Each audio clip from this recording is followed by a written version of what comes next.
Buy Sri Lanka's best internet package for online learning and online working with many amazing offers. Call 1212 for more information. Sri Lanka Telecom. ලෙන්ගතුකම වැඩි කරගන්න ලව්ජු රුපියල් 50ට අඩු කළා. මාමේ එන්න අපිට එකක් බොමු.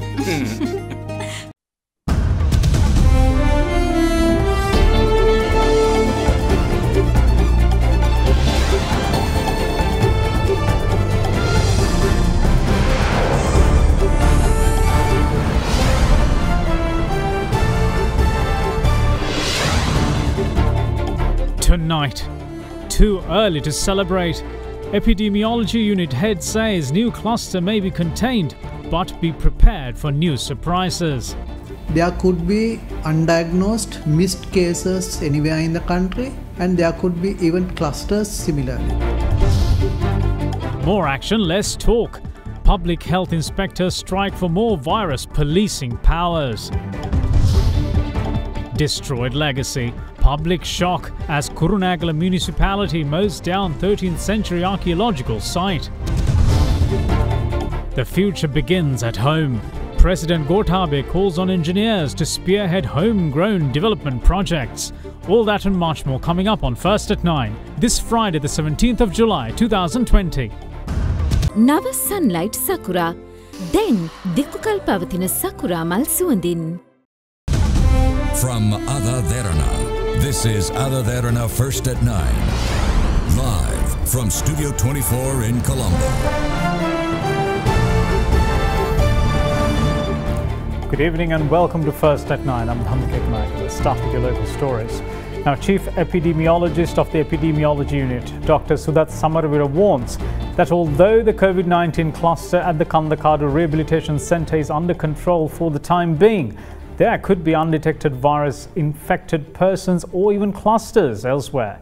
Speaking to First at 9, Dr. Samaravira cautioned that most of the people at the Kandakadu Rehabilitation Centre are asymptomatic, which makes detection difficult. Meanwhile, the country will learn tomorrow whether the schools will be reopened next Monday or not. Not so long ago, Sri Lanka's active number of COVID-19 cases were well under 150. But the situation has turned since, with the country currently nursing 666 people who are confirmed to have been infected with the virus. With the recent uptick in infections, the island's overall number of COVID-19 cases has shot up to 2,689. From that number, 2,012 people have fully recovered and have been discharged from hospital. Meanwhile, yesterday saw 30 new coronavirus infections being confirmed. Among them is a single foreign arrival from UAE, 4 arrivals from Qatar and 8 associates of patients from the Kandakadu cluster. Those associated to the Kandakadu cluster are currently undergoing quarantine at the facility in the Biyagama village.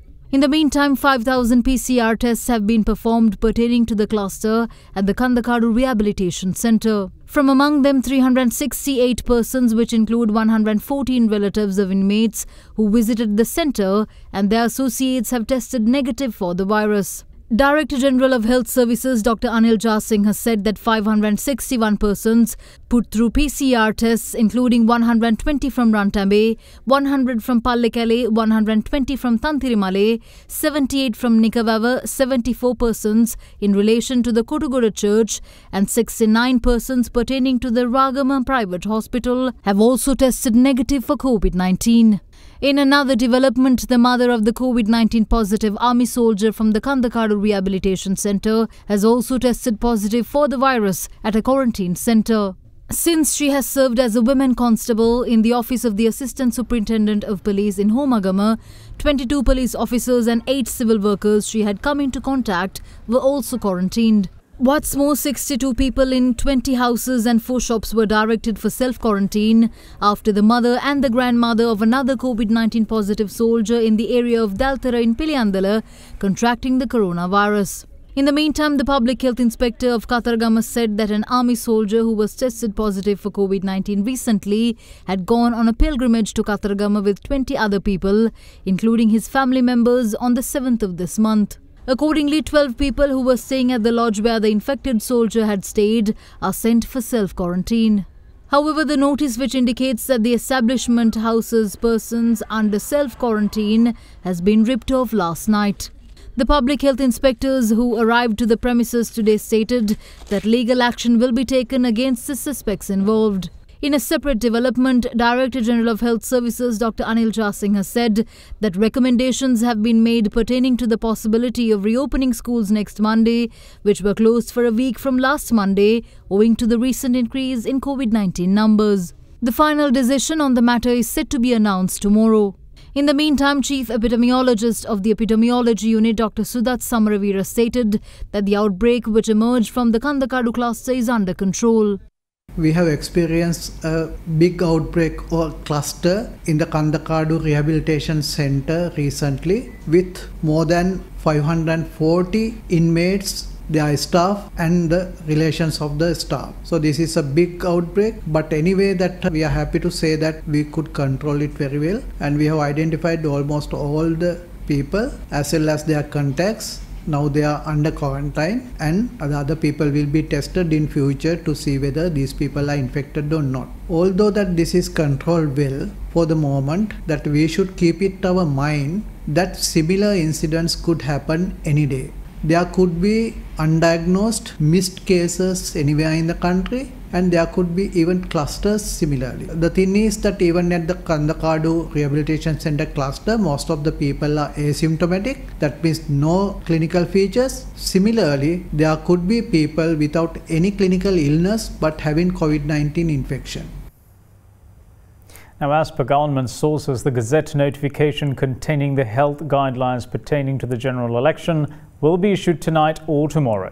The COVID-19 response operation has now become that much more difficult, with public health inspectors withdrawing from services this afternoon. They are displeased at the government's hesitancy to vest them with the powers to take action against members of the public who fall short of adherence to the COVID-19 safety protocols. The move, which comes at a time when virus cases have seen a significant rise, has hampered PCR testing scheduled across the country. The chairman of the Election Commission sent a letter addressed to the Health Ministry Secretary requesting the immediate regulating and issuance of health guidelines pertaining to the upcoming general election. Health guidelines have been drafted under 3 categories, namely the election campaign of candidates, propaganda rallies, and the conduct of election officers. The relevant guidelines were then sent to the Attorney General, for which approval was granted. According to government sources, the Gazette notification containing the health guidelines will be issued tonight or before the midnight tomorrow. However, the Public Health Inspectors Association today expressed their displeasure over a statement made by the Minister of Health yesterday that the PHIs would not be given the authority they seek via a gazette in order to prevent the public from distress. Unhappy with the decision, PHIs took steps to withdraw from all their duties pertaining to the control of COVID-19, which in turn hampered PCR testing processes in a number of areas. ඊයේ දින සවස් භාගයේදී ගරු අමාත්‍යවරිය විසින් කරන ලද ප්‍රකාශයක් පදනම් කරගෙන අද දින පෙරවරුවේ ජනමාධ්‍ය විසින් වාර්තා කරනු ලැබුවා COVID-19ට අදාළ මාර්ගෝපදේශ ගැසට් කරන බවටත් නමුත් මේ මාර්ගෝපදේශවල මහජන සෞඛ්‍ය පරිශීලනයට කිසිදු බලයක් ලබා නොදෙන බවටත් අමාත්‍යවරිය ප්‍රකාශ කරලා තිනවා. ඒ වගේම එහි අවධාරණය කරනු ලැබලා තිබුණා විශේෂයෙන්ම මහජන සෞඛ්‍ය පරීක්ෂකවරුන්ට බලය ලබා දුන්නොත් රටේ මහජනතාව අපහසුතාවයට පත් වෙනවායයි කියන කාරණය කිසිසේත් අපේක්ෂා කරේ නැහැ. මේ රටේ අමාත්‍යවරියක් මෙවැනි වගකීමෙන් තොර ප්‍රකාශයක් කරයි කියලා. දැනට පවතින තත්ත්වය අනුව COVID-19 පාලනය සඳහා කිසිදු මාර්ගෝපදේශයක් හෝ නීතියක් රටේ නීතිගත වෙලා නැති නිසා මහජන සෞඛ්‍ය පරීක්ෂකවරුන්ට කිසිදු නීතිමය රැකවරණයක් නැහැ කියලා. ඒ නිසා මේ කාරණා දෙක පදනම් කරගෙන අපි අද දින මධ්‍යහන 12:30 ඉඳලා සියලුම COVID-19 පාලන රාජකාරණ ඉවත් වෙන්න කටයුතු කරනු ලැබුවා.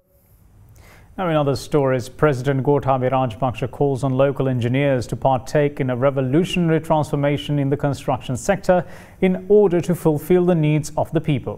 Encouraging local engineering companies to undertake local projects, the head of state highlighted that delivering what is needed by the public is of utmost importance. He also insisted that the island should launch local projects without merely embracing projects mooted by overseas players. President Gotabaya Rajapaksa held a meeting with members of the Sri Lanka Institution of Engineers at the Presidential Secretariat yesterday. නුවර දිස්ත්‍රික්කේ මං හිතන්නේ හැම තැනකටම මුළු දිස්ත්‍රික්කෙටම ඉෂුව එකක් ඩ්‍රින්කින් water. අපේ ආර්ථිකයේ ඉදිරියට ගෙනියන්න ඉන්ජිනියර්ස්ලාගෙන් විය යුතු කාර්යභාරය තාමත්ම වැදගත්. මේවා දිහා බැලුවම ෆ්‍රීවේස් හයිවේස් දැන් අලුතෙන් පටන් ගන්න ඒවා අපේ ලංකාවේ කම්පනීස් වලට කියලා අපි මේක හදමු. අපේ සල්ලි වලින් ගොඩාක් ප්‍රොජෙක්ට්ස් තියෙනවා පිට රටවල් වලත් එක්ක කරලා එකක්වත් වෙලා නැහැ. බාගෙට නැවතිලා. පිට රටින්ම ප්‍රොජෙක්ට්ස් ගෙනල්ලා කරන මේ සංස්කෘතියකට ගිහිල්ලා තමයි මේ එරිලා තියෙන්නේ. අවසානයේදී ජනතාවට මොකද්ද කියන එක නෙදෙන්න ඕන. වෝටර් බෝඩ් එක මහන්සියලා ඔක්කොම වැඩ කරනවායි කිව්වට වැඩක් නැහැ. ගිය තැන මිනිස්සු වතුර බෝතල් වලට කළු පාට වතුර අරගෙන එනවා නම්, දවස් 5ක් නෑවේ නෑයි කියනවා නම්, බොණ්ඩ වතුර නැහැයි කියනවා නම්, ඒක කොච්චර හොඳයි කිව්වත් වැඩක් නැහැනේ. වෙලා නැහැනේ. දැන් හමුදාව කොච්චර හොඳයි කිව්වත් වැඩක් නැහැනේ. යුද්ධෙ දිනන්න බැරි වුණා නම් ultimately we have to deliver. Delivery is the most important thing. අවශ්‍ය දේ අපි දෙන්න ඕනනේ. මම ජනාධිපති වෙලා වැඩක් නැහැනේ. මම මහ ජනතාව බලාපොරොත්තු වෙන එක ලබා දෙන්නේ නැත්තම් මොනවද ඇති වෙන්නේ? මේක ජාතික ප්‍රතිපත්තියක් හදමු. ඒක අපි හදලා විතරක් මදි ජනතාවටත් දෙමු. එතකොට මීට පස්සේ එන මිනිස්සු මේක මාරු කරන එකක් නෑ. President Gotabaya Rajapaksa meanwhile today toured the Ampara district where he attended a string of election campaign rallies organised by Sri Lanka Podujana Peramuna candidates contesting the general election on the 5th of August. The President also interacted with members of the public who urged the head of state to provide solutions to a host of issues faced by them in their day-to-day lives. President Gotabaya Rajapaksa today participated in a campaign event organised by Sri Lanka Podujana Peramuna Ampara district candidate Dr. Tilak Rajapaksa in Padya Talava. අපි දුන්නා සාතික ලීවරට. ඊළඟට විවිධ භෝග වර්ග පිටරට වලින් ගෙන්නුවා. අපි මේ හැම දෙයක්ම නවත්තලා තියෙනවා. ඒකම වතුර ප්‍රශ්න. ඒවට අපි ඊළඟ අයවැයෙන් අපි වෙන් කරනවා වැව් ප්‍රතිසංස්කරණය කිරීමට වැඩ පිළිවෙලක් යොදනවා. අපේ රජය ගොවි ජනතාව වෙනුවෙන් තමයි ප්‍රතිපත්ති සකස් කරලා තියෙන්නේ. අපි ටෙක් එකේ හයිටෙක් එකට පහසුකම් තිබ්බට ටෙක් එකට තියෙන සුප පහසුකම් ප්‍රමාණය. අපිට මේ පාර හෝල් හදලා දුන්නා. ඒ වුණාට ගුරුවරු අර කෝස් ගැසට් කරාට කෝස් පටන් ගන්න නැහැ. මොකද එකම ගුරුවරු කොටසක් තමයි ඉන්නේ. අපි හැම කෝස් එකකටම වගේ. ඉලෙක්ට්‍රිකල් කෝස් එක මම දන්න තරමින් අවුරුදු 3කින් විතර පටන් ගන්න නෑ සර්. ඉතින් මනසයෙන් ඉන්නන්නේ මේ අපිට කෝස් කරන්න ගුරුවරු දෙන්න. ඒ වගේම අපි ඩිප්ලෝමා එක මෙහෙ කරලා හයර්කයි ඩිග්‍රී එකයි කරන්න කොළඹට යන්න ඕන. සර් පුළුවන් නම් අපිට ඩිග්‍රී එකක් මෙහෙ කරන්නම උපහසම හදලා. The President then attended a public event held at the Mahavadi grounds in Ampara. අපි කියන්නේ අපිට ඉඩම් එපා. අපිට මේ ජීවත් වෙලා ඉන්න කාලේ අනුව අපිට ගොවිතැනක් කරගන්න අපිට පොඩි ඉඩ පරතරයක් දෙන්න කියලා තමයි මම අතිකල කියන්නේ. අපිට මේ පැත්තේ රක්ෂිතෙන් දාලා තියෙනවා.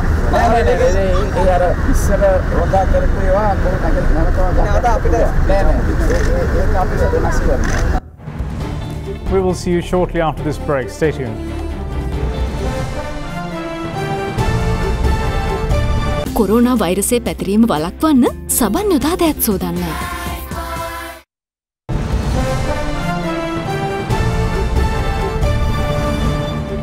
Welcome back. You're watching First at 9. Now, Prime Minister Mahinda Rajapaksa says that the only solution left for UNP supporters is to join hands with the SLPP, since voting either Samagi Jana Balawege or the United National Party is pointless. He made these comments when he addressed a public gathering in the area of Maniyangama in Avisavela. Prime Minister Mahinda Rajapaksa joined a public gathering in the area of Maniyangama in Avisavela this morning.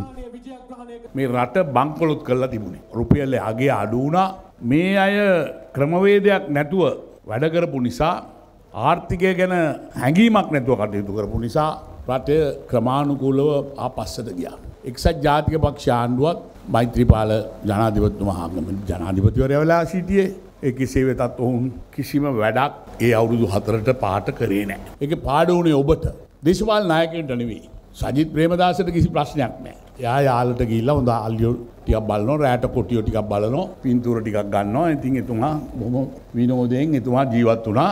ජීවත් වෙලා හම්බන්තොට ඉන්න බැරිව කොළඹට පැනගත්තා. ප්‍රේමදාස මහත්තයා කොළඹ හිටපු ඉඳා තාත්තගේ පිටින් දිලන්න දැන් ඇවිල්ලා. 1946 මං හිතන්නේ UMP පටන් ගත්තේ ආම්දුර. මේ පටන් ගත්තට පස්සේ නොඑක අවස්ථාවලදී කැඩුනා බණ්ඩාරනායක මහත්තයා ඩී.ඒ. රාජපක්ෂ මහතුරු වගේ පියා එක්සත් ජාතික පක්ෂයේ කාඩලා ශ්‍රී ලංකා නිදහස් පක්ෂය හැදුවා. එතකොට ශ්‍රී ලංකා නිදහස් පක්ෂයේ UMP නොඑක අවස්ථාවල කැඩුනා. අපි දැන් එක පෙරමුණකට ඇවිල්ලායි. එක්සත් ජාතික පක්ෂය තාම රණ්ඩු වෙනවා. දැන් අද වුන් තරඟ කරන්නේ බලය අල්ලන්න නෙවෙයි. ඒක වුන් දෙන්නම කියනෝනේ. තිරිකොත අල්ලන්න මිසක් රට අල්ලන්න නෙවෙයි. දැන් ඇයි මෙහි ඉන්න එක්සත් ජාතික පාක්ෂිකයෝ ප්‍රේමදාසට ඕ රනිල්ට ඡන්දෙ දෙන්න මේ සිරිකොත යුද්ධ කරන්න වැඩක් නෑ. එහෙමනම් උන්ට තියෙන එකම විකල්පය අපිත් එක්ක එකතු වෙන්නේ. පෝට්ටුවත් එක්ක එක්කව වෙලා ඡන්දෙ පාවිච්චි. Meanwhile, UNP leader Ranil Wickremesinghe says that the public should not count his party out just yet, as the party doesn't always see itself in the opposition.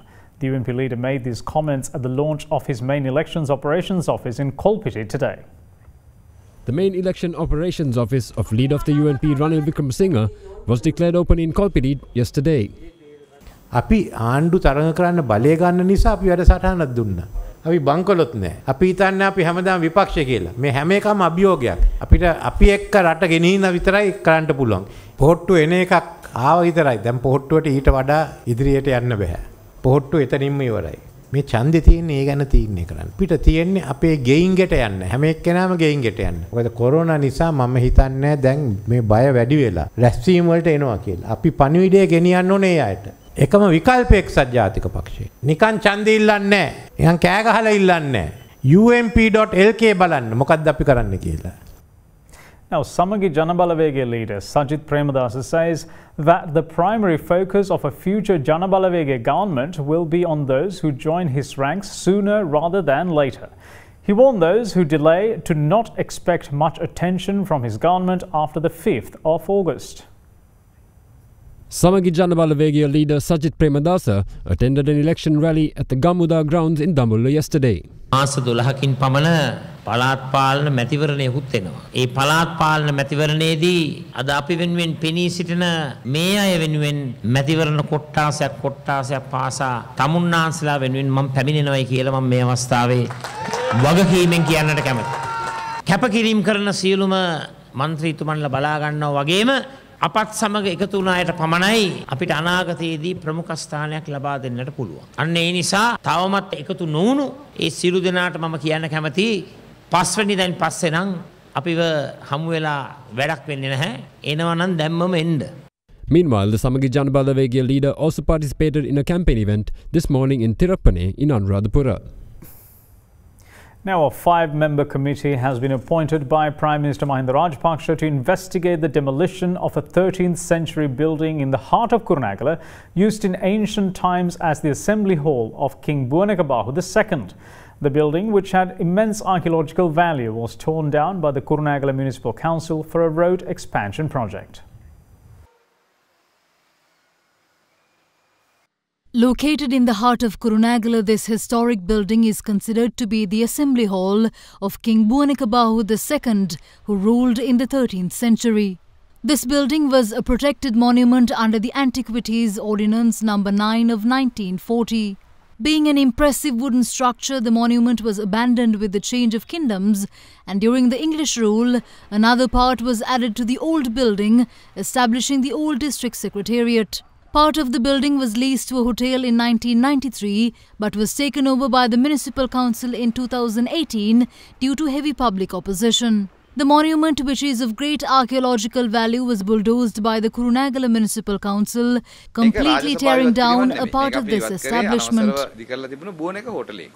මේ හෝටලේ 93 එක්සත් ජාතික පක්ෂ රජේ ජයවික්‍රම පෙරමතුමාගේ ගෝලයකට තමයි මේ හෝටලේ දුන්නේ 30 අවුරුදු බදු. එතකොට චන්දසේන කියන තැනැත්තෙකුට. මේ චන්දසේනගේ පුතා තමයි බුවනක කියන්නේ. එතකොට පුරාවිද්‍යා ස්මාරක කියලා කැසට් එකලා තියෙනවනේ කොහමද දෙයියනේ බදු දෙන්නේ හෝටලයකට. ගණිකානි වාසයකට. ගත්තෝ යන්න ඕනේ. ගබ්සා මධ්‍යස්ථානය බාර් පමිටයක් කොහමද දෙයියනේ තියෙන්නේ පුරාවිද්‍යාත්මක ස්ථානයකට. 2016 අපිට මාර්ග සංඝ අධිකාරියෙන් ඉල්ලීමක් කළා තියෙනවා මේ තියෙන මාර්ග සංඝ අධිකාරියෙන් ඉවත් කළ දෙන්න කියන කොටස මේ තියෙන කානු ප්‍රධාන කානු ඒකිනුත් මෙහා තමයි අපි ඉවත් කරේ මේ සම්පූර්ණම කොටස ඉවත් කරා නම් එහෙම මේක ගොඩනැගිල්ලක් සම්පූර්ණයෙන්ම ඉවත් වෙනවා අපි අයින් කරේ චන්දසේන නැමැත්තා අරගෙන බදු අරගෙන ඊට අමතරව යුසුමට බාහිරව හදපු කොත්තු කඩ නීතිඥ කාර්යාලය ඒ ටික තමයි අපි ඉවත් කරේ පුරාවිද්‍යාත්මක ස්ථානයක් කියන කොටස අදත් තියෙන ඕගොල්ලන්ට බලන්න පුළුවන් මේ තියෙන ඒක ඉදිරිපස්ස කොටස මෑතක අපි කඩා ඉවත් කිරීමක් සිදු කරේ නැහැ. කානූනට අවශ්‍ය කොටස ආර්ඩීට පැවරුවාට පස්සේ කඩා වැටීමක් වෙලා තියෙනවා. ඒ කඩා වැටෙන කොටස නගර සභාවේ අපි ඉවත් කරා. මොකද අපි ඒක ගබඩාව පවත්වාගෙන ඉන්නේ ඒ කොටසේ.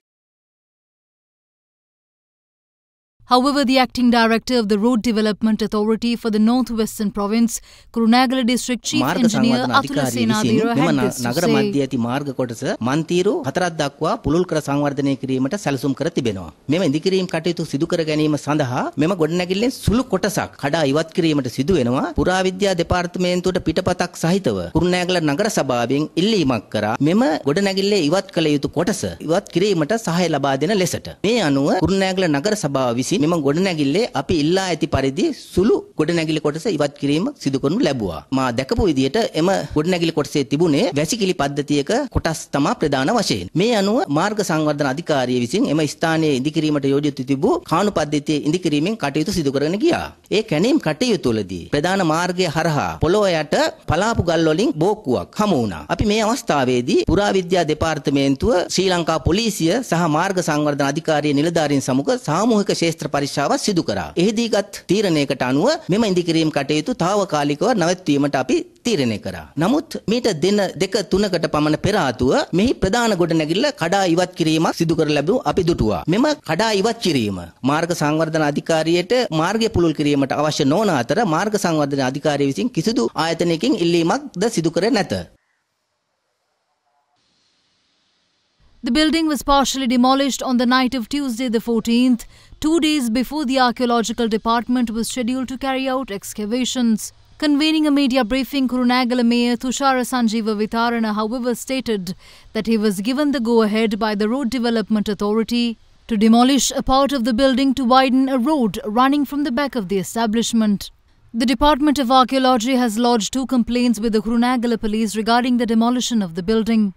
Police said that investigations are being carried out into the allegations and that submissions have been made to the court. Meanwhile, a committee of experts was appointed to investigate the demolishing of the building under the directives of Prime Minister Mahinda Former Inspector General of Police Rajapaksa. N.K. Langakorn detailed to the Presidential Commission of Inquiry the standard operating procedures that could have handled the Easter Sunday attacks, intelligence warnings at the time. The former IGP revealed that following what he termed a government power struggle in 2015, the police department was stripped away from the Ministry of Defence and placed under the Ministry of Law and Order, which resulted in the shattering of the relationship between the police and the armed forces. The Presidential Commission of Inquiry heard evidence today from former Inspector General of Police N.K. Langakorn. The former IGP told the Commission that the relationship between the police and the armed forces was shattered after the department was taken away from the Ministry of Defence and placed under the Ministry of Law and Order following a power struggle. The Commission was told that up to 2015, he had only received 3 or 4 letters from SIS head Nilantha Jayawardena pertaining to extremism. He added that none of the letters mentioned activities of a Muslim extremist organisation in the country, except for a minor mention of Zaran Hashim, who had been posting hate speech on social media. The Additional Solicitor General then asked the witness what his course of action would have been if he had received an attack warning. The former IGP replied that the seriousness of the threat would have been determined and information regarding all suspects would have been compiled. He added that with the Criminal Investigation Department already investigating the Vanathavilluwa and Mavanala incidents, he would have called for a meeting with the CID, the Terrorist Investigation Department, the State Intelligence Service and all other intelligence arms. The former IGP also stated that it would have been imperative to inform both the Minister of Defence and the Defence Secretary on the threat after meeting with the head of the State Intelligence Service. Further, he added that a special island-wide operation would have been launched to apprehend Zaran Hashim, involving all senior provincial DIGs. The Commission was then told that the prime focus would have been placed on the security and surveillance of the targeted locations until threat levels subsided. In conclusion, the former IGP stated that this should have been the priority of all intelligence briefings and Security Council meetings held after the receipt of the warning. Meanwhile, former Minister Rishad Badiuddin has filed a fundamental rights petition in the Supreme Court seeking to prevent his arrest by Easter Sunday attack investigators. The former minister has previously been questioned for alleged links to the Easter Sunday bombers, while one of his siblings remains in custody on charges of providing assistance to the bombers.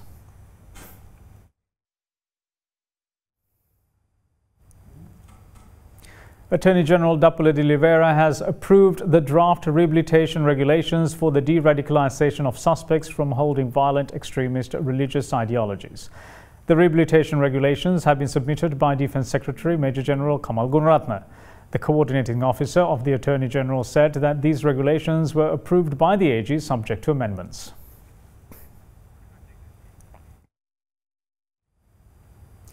Now, the water supply for Rajagiri and some surrounding areas will be suspended at 2 p.m. tomorrow.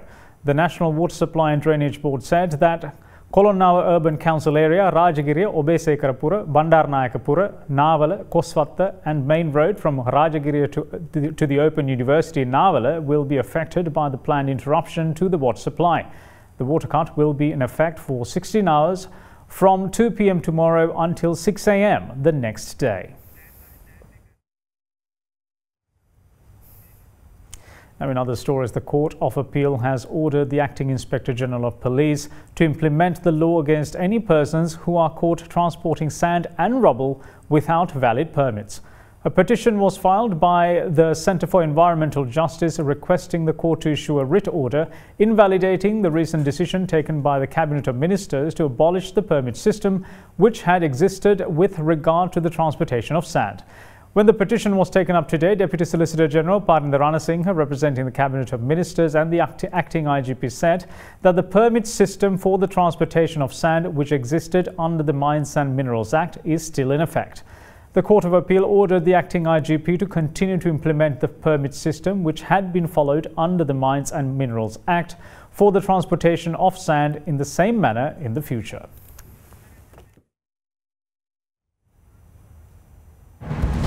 We'll see you shortly. Bear with us.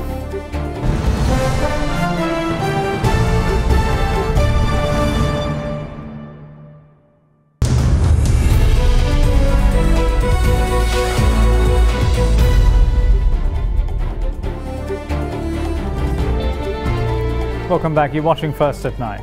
Now, with economic activity continuing to move back to a semblance of normalcy following the easing of COVID-19 restrictions, the Manufacturing Purchasing Managers Index value for the month improved by 18 index points to reach 67.3 points for the month of June. The improvement has been attributed to the normalizing of the economy following the easing of COVID-19 restrictions, which has seen improved production activity due to an increase in local demand. The Central Bank of Sri Lanka's Manufacturing Purchasing Managers Index for the month of June 2020 has recorded a significant increase to 67.3 index points, which is an increase of 18 index points compared to May 2020 figures.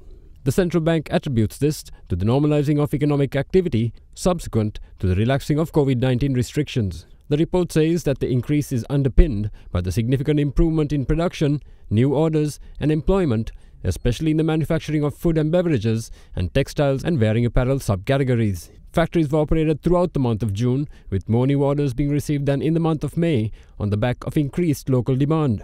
Due to this, the growth of new orders, production and stock of purchases also increased at a higher rate during the month. The report also says that overall expectations for manufacturing activities for the next 3 months has significantly improved compared to the previous month, yet manufacturers are still concerned that the subdued external demand due to the pandemic will continue to put pressure on their business activities.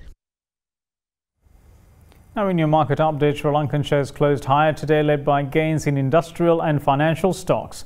The Colombo All-Share Price Index climbed 34.96 points to 4,988.50, while the S&P/SL 20 Index of more liquid stocks was up 26.87 points at 2,153.50.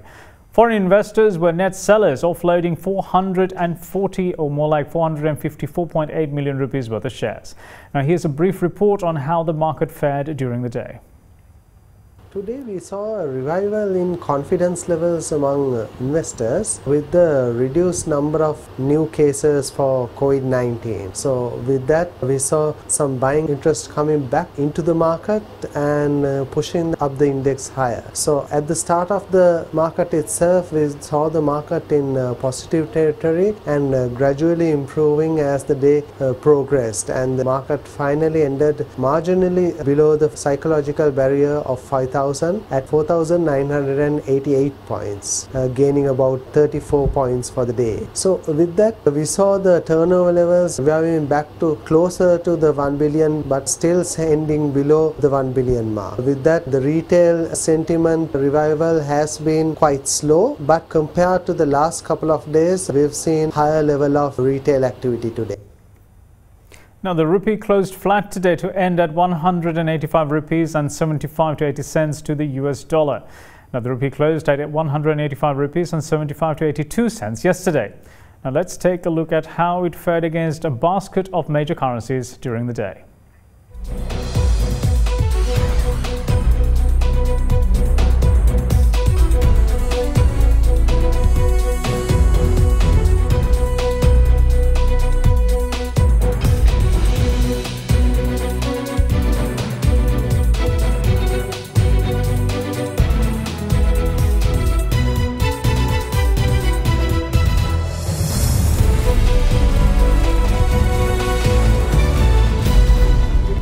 And that's it from all of us here at First at 9. Thanks for watching. Bye-bye.